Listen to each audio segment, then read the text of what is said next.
বিসমিল্লাহির রহমানির রহিম। মাননীয় সংসদ সদস্যবৃন্দ, আসসালামু আলাইকুম।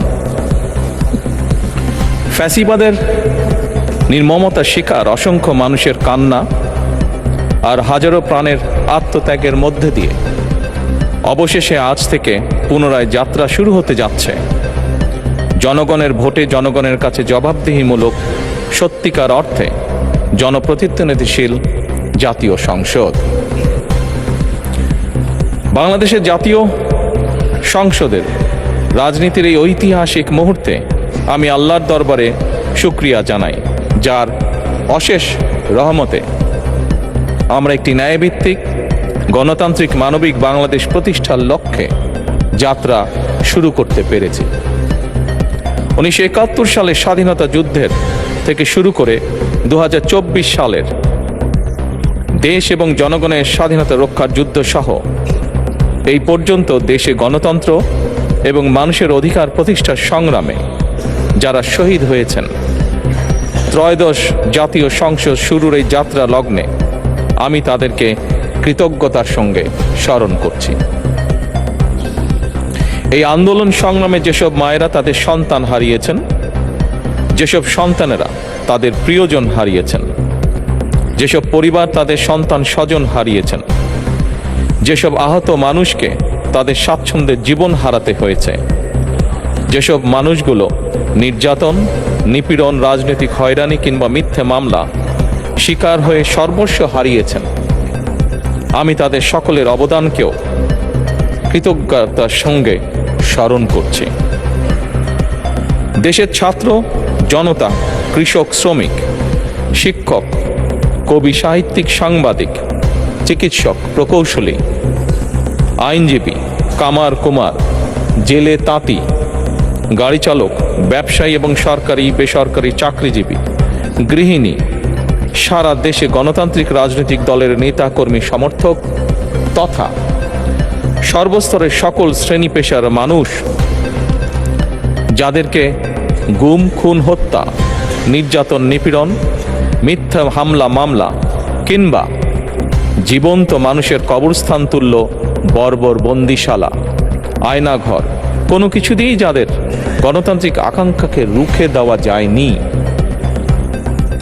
যাদের সাহসী ভূমিকায় দেশে পুনরায় গণতন্ত্র ফিরে এসেছে, আমি ত্রয়োদশ জাতীয় সংসদের এই যাত্রা লগ্নে দেশের স্বাধীনতা প্রিয় গণতান্ত্রিক আমি বীর ছাত্র জনতাকে জানাই অভিনন্দন।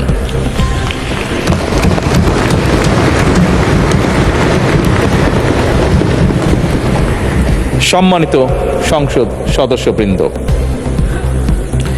দেশনেত্রী মরহুমা বেগম খালেদা জিয়া জনগণের অধিকার প্রতিষ্ঠায় দেশে সংসদীয় গণতন্ত্র প্রতিষ্ঠা করেছিলেন, সংসদীয় গণতন্ত্রকে প্রাতিষ্ঠানিক রূপ দিয়েছিলেন। সেই গণতন্ত্রকে প্রহসনের রূপ দিয়ে জাতীয় সংসদকে হাস্যরসের খোরাকে পরিণত করা হয়েছিল। দেশে তাবিদারি শাসন শোষণ কায়েম করা হয়েছিল।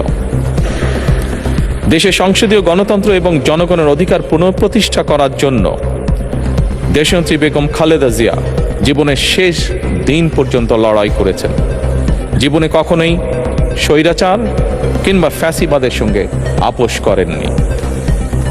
দেশে আজ থেকে আবারও সেই কাঙ্ক্ষিত সংসদীয় গণতন্ত্রের যাত্রা শুরু হলো, আলহামদুলিল্লাহ।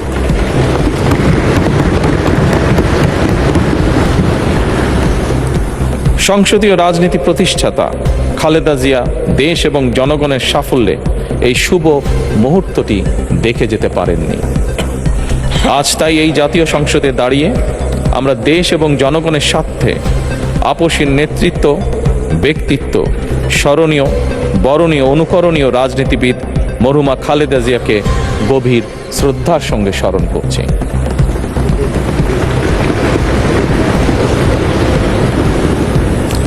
সম্মানিত সংসদ সদস্যবৃন্দ, দেশে বহুদলীয় গণতন্ত্রের প্রবক্তা এবং প্রবর্তক, স্বাধীনতার ঘোষক শহীদ প্রেসিডেন্ট জিয়াউর রহমানের একটি উক্তির কথা আপনাদের সামনে আমি স্মরণ করতে চাই। তিনি বলেছিলেন, জনগণই যদি রাজনৈতিক দল হয় তাহলে আমি সেই দলেরই আছি। অর্থাৎ ব্যক্তি কিংবা দলের স্বার্থ নয়, জনগণের স্বার্থই সবচাইতে বড়। এটাই বিএনপির রাজনীতি।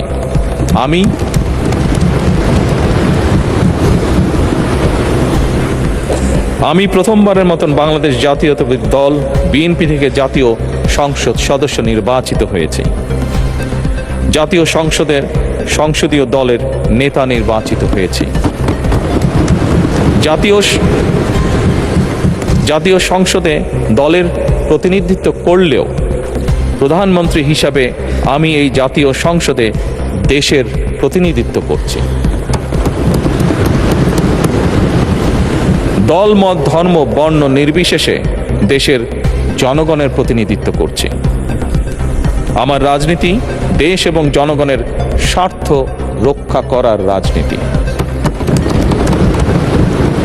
বিএনপির রাজনীতি জনগণের জীবন মান উন্নয়ন এবং স্বনির্ভর বাংলাদেশ গড়ার রাজনীতি। প্রতিটি পরিবারকে স্বনির্ভর করাই আমাদের রাজনীতির লক্ষ্য। প্রতিটি পরিবারকে স্বনির্ভর করার মাধ্যমেই বিএনপি একটি স্বনির্ভর, সমৃদ্ধ, নিরাপদ, গণতান্ত্রিক বাংলাদেশ প্রতিষ্ঠা করতে চায়। এই লক্ষ্য অর্জনে আমি জনগণের সমর্থন এবং সহযোগিতা চাইছি। এই মহান জাতীয় সংসদে সকল দলের নির্বাচিত প্রতিজন সংসদ সদস্যের সমর্থন এবং সহযোগিতা আশা করছি।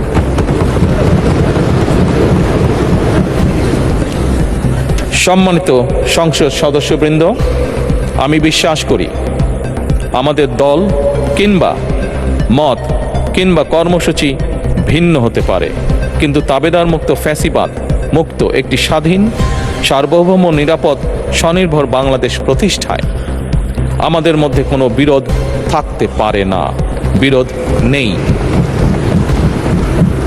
জাতীয় সংসদকে জাতীয় কর্মকাণ্ডের কেন্দ্রবিন্দু না করে বিতাড়িত ফ্যাসিস্ট সরকার জাতীয় সংসদকে অকার্যকর করে ফেলেছিল। আমরা এই মহান জাতীয় সংসদকে সকল যুক্তি, তর্ক আর জাতীয় সমস্যা সমাধানের কেন্দ্রবিন্দুতে পরিণত করতে চাই। সম্মানিত সদস্যবৃন্দ, নতুন সংসদ যাত্রা শুরু করার সময় সংসদের সাবেক স্পিকার কিংবা ডেপুটি স্পিকার উপস্থিত থাকার কথা ছিল, কিন্তু পতিত, পরাজিত, বিতাড়িত ফ্যাসিস্ট সরকারের জনবিরোধী এবং গণবিরোধী কর্মকাণ্ডের ফলে যে জনরোষ তৈরি হয়েছিল তাতে এই মহান সংসদের সাবেক স্পিকার বা ডেপুটি স্পিকারকে খুঁজে পাওয়া যায়নি। তাদের কেউ কারাগারে, কেউ নিখোঁজ কিংবা কেউ পলাতক। দীর্ঘ ১.৫ দশকের ফ্যাসিবাদী এবং তাবেদারি শাসন শোষণের পর জনগণের ভোটে নির্বাচিত প্রতিনিধিদের নিয়ে আজ আমাদের এক বিশেষ পরিস্থিতিতে জাতীয় সংসদের কার্যক্রম শুরু হতে যাচ্ছে।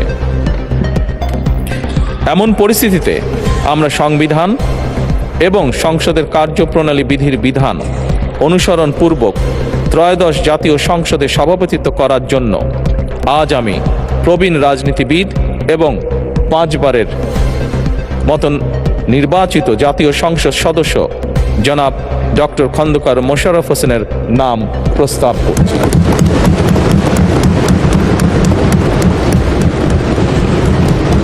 সম্মানিত সংসদ সদস্যবৃন্দ, আমাদের সংসদীয় রীতিনীতির ইতিহাসে এই ধরনের পরিপ্রেক্ষিত নজিরবিহীন নয়।